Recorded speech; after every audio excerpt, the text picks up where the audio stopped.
Je dis souvent l'école est attendue, mais elle n'est pas attendue au tournant. Elle est attendue, c'est-à-dire qu'on compte effectivement sur elle pour effectivement élever les élèves, les éduquer. Elle n'est pas attendue au tournant, c'est-à-dire qu'il n'y a pas de choses trappes et c'est tout à fait intéressant. Voilà. Et donc ça se vérifie finalement depuis 7 ans, puisque je suis depuis 7 ans en Mayenne. Je suis ravi de ce mandat. Alors effectivement, peut-être que les choses auront un jour une fin, mais pour l'instant, on n'en est pas encore tout à fait là. Donc vous avez dans l'idée de partir, mais vous ne voulez pas l'annoncer. C'est un peu ça, voilà. Il y a une pratique effectivement institutionnelle qui fait qu'effectivement je suis totalement encore dans ma mission jusqu'au bout, jusqu'à ce que effectivement je sois appelé soit une autre mission, soit effectivement à la fin de cette mission. Voilà. Ça veut dire que vous pourriez partir ailleurs dans un ministère, par exemple? Pourquoi pas? Ou alors, peut-être que vous êtes un peu jeune pour faire valoir vos droits à la retraite? Peut-être que, troisième, et merci de ce que vous laissez sous-entendre, peut-être qu'effectivement je fais plus jeune que mon âge. Ça veut dire que vous pourriez partir à la retraite. Ça veut dire que je pourrais tout à fait partir à la retraite.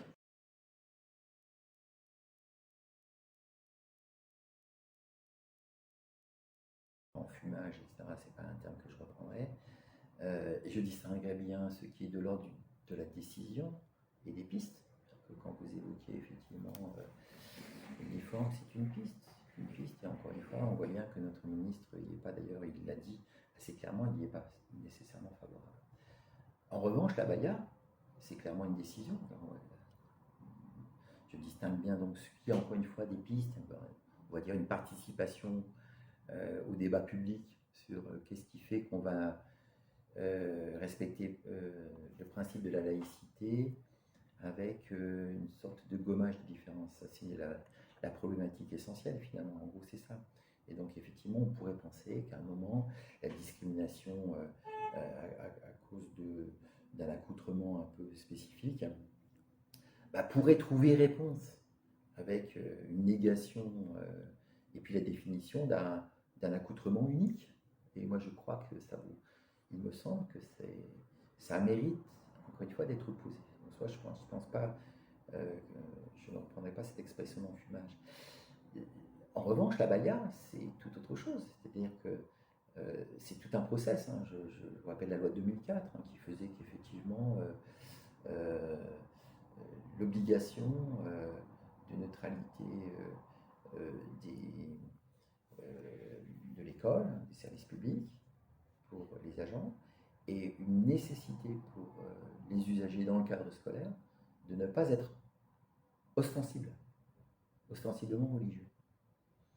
Et puis, il y a la réalité aujourd'hui. La BAYA n'a pas, quand on regarde l'histoire de la BAYA, là aussi dans le débat public, c'est quand même intéressant de voir que, oui, la BAYA n'était pas historiquement un accessoire attaché à une religion particulière. Mais elle le devient. Elle le devient. Et donc, le fait que la puissance publique, à travers le ministre, précise cela, précise qu'effectivement, aujourd'hui, compte tenu effectivement de ce qui se passe, de l'instrumentalisation de nos jeunes filles avec TikTok, etc., la manipulation, ça devient effectivement ostensible. Le ministre, d'ailleurs, aussi, c'était tout à fait raisonnable et c'était simple sans être simpliste. Ce qui est quand même intéressant, c'est le cœur de l'école, d'être simple, lisible et non simpliste. De dire que quand je rentre dans une classe, je n'ai pas à savoir, à reconnaître, à discriminer, à identifier la religion des élèves, ça me paraît effectivement une très bonne définition. Encore une fois, simple, sans être simpliste. Bien sûr qu'il faut défendre la laïcité, la loi sur la laïcité. Mais faut-il pour autant, comme ça on donne l'impression, discriminer toute un pan de population? Là, encore une fois, quand le ministre donne ses définitions, il parle aussi bien de l'abaya qui, encore une fois, n'est pas consubstantiellement d'origine musulmane, encore une fois, mais il le devient, et par la partie la plus intégriste des musulmans, et ce sont les musulmans eux-mêmes qui le disent. Vous voyez bien que moi je ne discrimine pas et donc je rappelle que la laïcité, c'est une garantie de liberté de conscience. En Mayenne, vous n'avez Alors, pas de problème de ce point de vue-là? en Mayenne, là aussi, détrompez-vous, je pense qu'effectivement, il y a eu quand même une explosion des cas au niveau national, bien évidemment, mais également en Mayenne. Donc la Mayenne n'est pas du tout en dehors de la République. Alors, et encore une fois, je faisais référence à la circulaire qui a été réactualisée et rappelée l'an dernier, l'obligation quelque part de montrer l'intentionnalité finalement d'être ostentatoire, etc. Tout ça n'a pas été annihilé par la décision du ministre. On a simplement considéré qu'effectivement, pour le coup, l'abaya, qui posait problème à beaucoup de chefs d'établissement. Je disais ce matin que j'ai participé à 4 ou 5 réunions en préfecture sur ce sujet-là, en rappelant qu'effectivement l'intégrisme était, on va dire, pouvait toucher plusieurs religions, effectivement, et puis donc il s'agissait de rappeler les fondamentaux de la laïcité qui garantissaient la liberté de choix, mais en même temps qui devait garantir aussi une sorte de sanctuarisation, c'est-à-dire de l'espace de l'école. Nous devons la protection à nos jeunes filles notamment, qui peut-être sont instrumentalisées par effectivement certaines formes d'intégrisme. Mais le ministre a rappelé également que l'importance des savoirs constitués par rapport aux savoirs, aux croyances religieuses, quelles qu'elles soient. Donc je crois que moi j'ai je récuse l'idée que ça serait à l'endroit d'une seule religion. Voilà. Et on sait bien qu'en Mayenne, encore une fois, il y a peut-être d'autres formes d'intégrisme auxquelles on est tout à fait vigilant. Aussi bien les agents de la préfecture que les DAZEN. Alors, d'autres formes d'intégrisme, vous voulez parler de quelle forme d'intégrisme? Vous pensez à l'extrême droite? Vous pensez oui, toute forme d'intégrisme. Toute forme d'intégrisme, c'est-à-dire? Je rappelais ce matin la nécessité d'avoir des savoirs constitués. Voilà. Il y a un problème de rapport à la science. Un problème de rapport à la science. Voilà. Effectivement, on l'a vu pendant la période du Covid. C'est aussi un danger, qui n'est pas un danger là pour le coup qui vise une communauté particulière, mais on va dire la communauté des gens qui croient aux savoirs constitués, qui ne sont pas des savoirs figés, qui sont des savoirs parfois d'ailleurs déconstruits, revisités, mais qui sont effectivement constitués et qui seront toujours supérieurs, me semble-t-il, à des croyances. Je rappelle d'ailleurs que l'histoire de l'école, c'est ça. C'est d'abord effectivement préserver les jeunes esprits, les esprits en construction, les citoyens en construction, de tout ce qui pourrait finalement vicier, tordre leur capacité à penser par eux-mêmes. Parce qu'on est sûr que, et je reviens sur ce vêtement, où est la liberté là?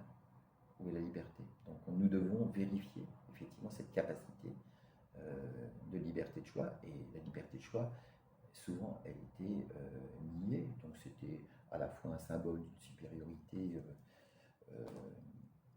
peut-être de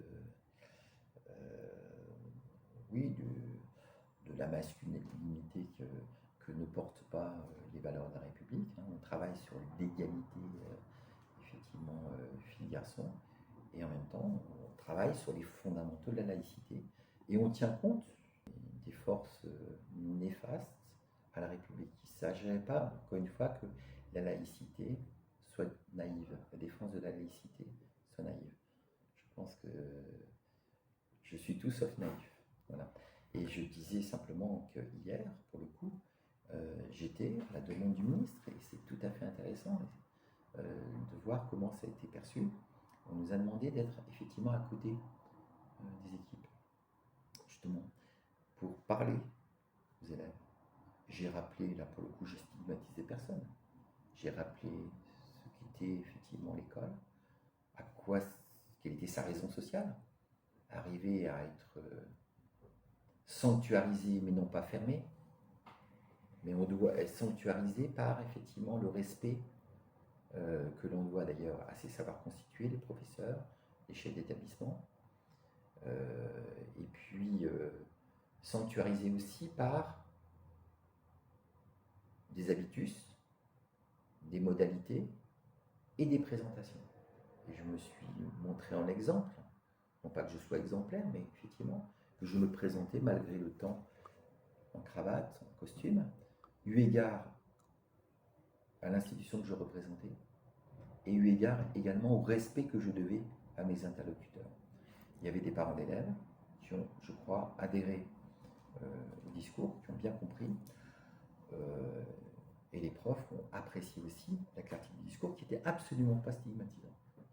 C'est important, vous avez raison, qu'il faut éviter une stigmatisation. Mais la laïcité, c'est tout sauf la haine des religions, le combat contre les religions, c'est le respect des religions, mais c'est un rappel que les religions doivent rester dans la salle, dans la sphère privée, et ne pas se substituer à des savoirs fondamentaux et à des savoirs constitués.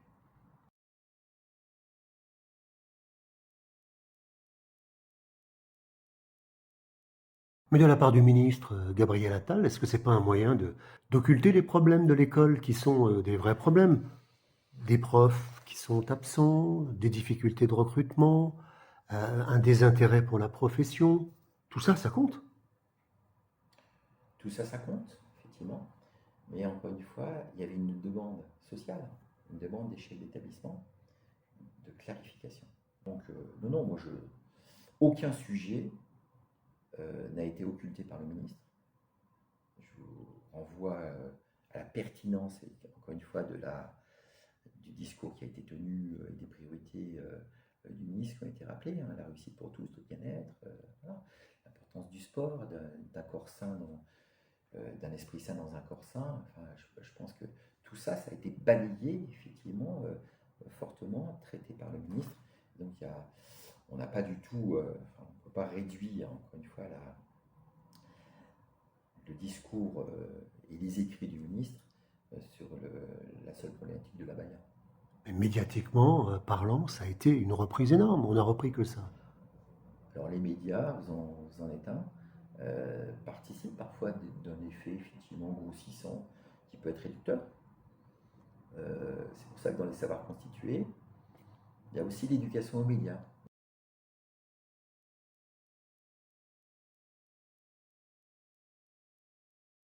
Visible, équitable, et puis avec une prise de responsabilité pour des éléments de souplesse. Je pense qu'effectivement la ruralité, c'est ce que m'a aussi permis la Mayenne, grâce à la bonne écoute dont j'ai bénéficié, qui fait qu'effectivement, quand je dis je suis lisible, j'ai des éléments, j'ai des retours qui me permettent d'affirmer que je le suis. Voilà.